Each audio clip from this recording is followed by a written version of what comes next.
What's going on, guys? Welcome back to WWE Network and show where I, Graham Jason Matthews, break down all the original content I watch on the WWE Network. And today we're talking the October 10th, 2020 edition of Talking Smack. So this was the post Night 1 2020 WWE Draft show, but it was really essentially a continuation of it, as it was on this show that we got the 5th round of the 2020 WWE Draft. This was probably one of the best Talking Smacks in recent memory. The show's been very good by and large for the past 2 months since they brought it back around SummerSlam time. But the last couple of episodes haven't been overly newsworthy. They've just kind of been there. This one I thought was good. So, as you could probably tell, Xavier Woods is now on Raw. He was the guest on the show, but now that he's moving to Raw, no longer will he be the co-host alongside Kayla Braxton for this show. They haven't named a permanent a permanent co-host yet for Kayla. It's obviously not going to be Xavier. Sami Zayn filled in for this show, and I thought he was awesome. He wasn't just his, heel persona from SmackDown. He was obviously annoying, but I feel like, at times, but I feel like that was just actually who he is in real life, because I've heard a lot of stories about how annoying he can be in real life. So I feel like he was just being himself.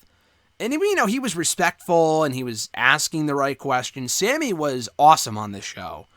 And Xavier was great, too. I really enjoyed The Miz. And anyone is better than, an R-Truth. I really hope R-Truth doesn't go to SmackDown. So they put R-Truth on Talking Smack instead of Xavier Woods. I really hope that's not the case. Because that would be a bad idea. I feel like Kayla really found great chemistry, and she and Sami kind of butted heads. But, as did she and Miz was great, too. So Sami Zayn stepped in for Xavier Woods on the show, says he will not miss AJ Styles on SmackDown, called him a fraud Intercontinental Champion, and he will not miss him on the blue brand. He does say, though, that Seth Rollins going to SmackDown is going to be interesting, just because he was on Raw for his entire WWE Draft career.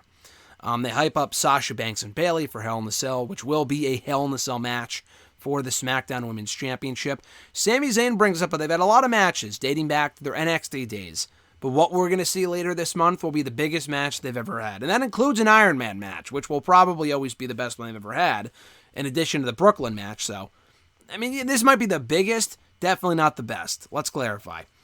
So, the first guest they welcome on is Bianca Belair, who got drafted to the Blue brand earlier on in the evening. Actually, this aired on Saturday, but I can guarantee you this was filmed on Friday. Sami even said that at one point. He goes, what we saw tonight, and he quickly corrected himself because this goes up on Saturdays. Why don't they just air it on Fridays after SmackDown? I know they have 205 Live, but fucking 205 Live can wait until 10:30. Whatever. Bianca says that she's very eager to be on the Blue brand. She's ready to fight anyone on SmackDown. Sami even says, again, he's not overly heel on this show, and Bianca's a babyface. He goes that he feels that Bianca's the perfect fit for SmackDown. And he mentions how it's kind of like a tagline now, but historically, SmackDown has always been the land of opportunity and a place for people to make a name for themselves, and Bianca's no different. They do bring up, Kayla does acknowledge that Montez Ford and she are married, obviously, as we already knew. What's going to happen if she goes to SmackDown and he stays on Raw? She acknowledges that, and she says they've talked about it, and it has its pros and cons. She's willing to make it work either way, in the sense that if she goes to SmackDown, she'll make a name on her own. If she's, if he's on SmackDown with her, then they can be together, and love is love, as Sami said, which was hilarious. So I thought Bianca was great here. They then welcome on Heavy Machinery. They just kind of bullshit for a few minutes before discussing the Miz lawsuit stuff and how Miz is dragging out the lawsuit. And I said this in my SmackDown audio review and the other video that should be up by now. It's just so dumb. The whole thing is just stupid. The whole thing is just dumb. Just end it. Miz being on Raw, Otis being on SmackDown means that this whole shit should just be over with. Please. So we then find out the 5th round of the WWE 2020 Draft. And by the way, I said this in my SmackDown audio review, but you can check out my full analysis of the entire draft right now on WWE, not WWE, I'm sorry, that's the wrong website, WrestleRant.com. You can check out my analysis of each pick, who went where, my thoughts on it, who wasn't drafted. Shorty G, Mickey James, and Lince Dorado and Gramatelli is who I'm referring to. So we found out here that Humberto Carrillo, Drew Gulak, and Tucker are going to Raw. Tucker and Gulak have never been on Raw. I don't think. Well, I mean, Gulak was technically on Raw when he was a part of 205 Live years ago, but as a Raw guy, not Raw, but Raw guy, never been a Raw guy. So we then had, he was actually drafted to SmackDown a year ago from 205 Live. Then going to SmackDown is Murphy. So the Murphy, Rollins, Mysterio shit will continue, unfortunately. And Kalisto, but no Lucha House Party. It's stupid. Like, why wouldn't you just pick all three of them? You can. Why wouldn't you? It's dumb. I'm sure they won't explain that. Sami Zayn just celebrated. Well, Otis and Tucker, I mean, they probably, I don't know if they found out there. They didn't seem as genuinely shocked as the New Day did when they found out on the show. I feel like these guys knew, but maybe not. So Sammy's like celebrating, which was great as they were like getting all emotional. Sammy's like happy about it. He's like laughing. I thought that was hilarious. Just acting like a complete asshole. Tucker said he will miss Otis, but he wants to make the most of his opportunity on Raw. Honestly, they might as well just have drafted the guy to main event because there is absolutely no way Tucker is getting a regular role on Raw. Why would you move Tucker to Raw and not Otis? Like, honestly, I mean, if you're going to break the two up, why wouldn't you just flip-flop it? Put Mandy on Raw with Otis, and Tucker can just be on his own on SmackDown and just flounder before getting released. And I hate to say it, but that you know exactly where this is going. The guy's going to be involved in the 24/7 bullshit on Raw. So who could even possibly fucking care? He just got drafted to the 24/7 championship picture, let's be honest. So they then welcome on the New Day. Xavier makes fun of Sami Zayn's replica Intercontinental title belt. He goes, "Is that the replica title you brought home a couple months ago?" I thought that was hilarious. So Kayla congrats the New Day, Xavier and Kofi, on becoming 9-time tag team champions. Their 7th SmackDown tag team title reign. That's crazy. That's unbelievable.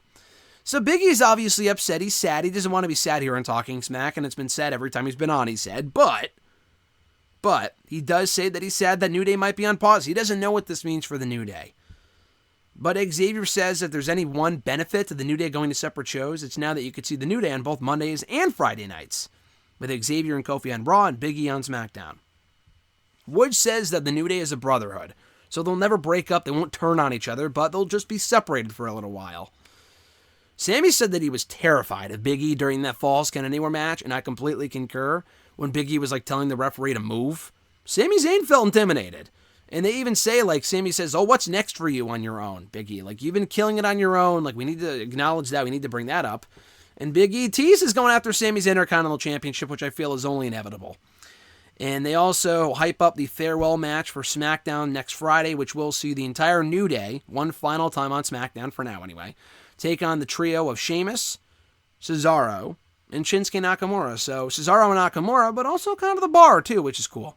So yeah, that was it for Talking Smack. A very good episode. Obviously newsworthy for the 5th and final round, which you probably have seen by now, of the 2020 WWE Draft. The Heavy Machinery stuff was good. I thought the New Day was great. Bianca was great. Sammy was awesome in the co-host role. It's definitely not permanent because the guy is the Intercontinental Champion after all. He's got other, priorities, got other duties on SmackDown. But still, I thought for 1 week he was great, and if they can't settle on someone for now to fill that role in, then he's a pretty good guest. I mean, I don't see why they don't just put Corey on there or someone like that, but maybe they will at some point. But yeah, check out Talking Smack right now on the WWE Network, and be sure to check out all my other Talking Smack reviews right here on the channel in the description box down below in the playlist entitled Talking Smack Reviews. Be sure to like the video, drop a comment, share the video, and subscribe to the channel for more daily content. Check out my exclusive interview with Kevin Owens from yesterday here on the channel. The full article is up now on Bleacher Report. Check it out. And hit that little bell button as well to be notified every time a new video goes up every single day. I'm still backed up on a ton of shit. I legit have not watched the Broken Skull sessions. That was 2 weeks ago. I'm so backed up. So those videos will be up at some point. I promise you. Hopefully soon as tomorrow. I promise you. So just bear with me here. But take care, guys. Have a great rest of your week. Look forward to night 2 of the WWE Draft on Monday. I'm Graham G.S. Matthews, and I'll catch your ass down the road.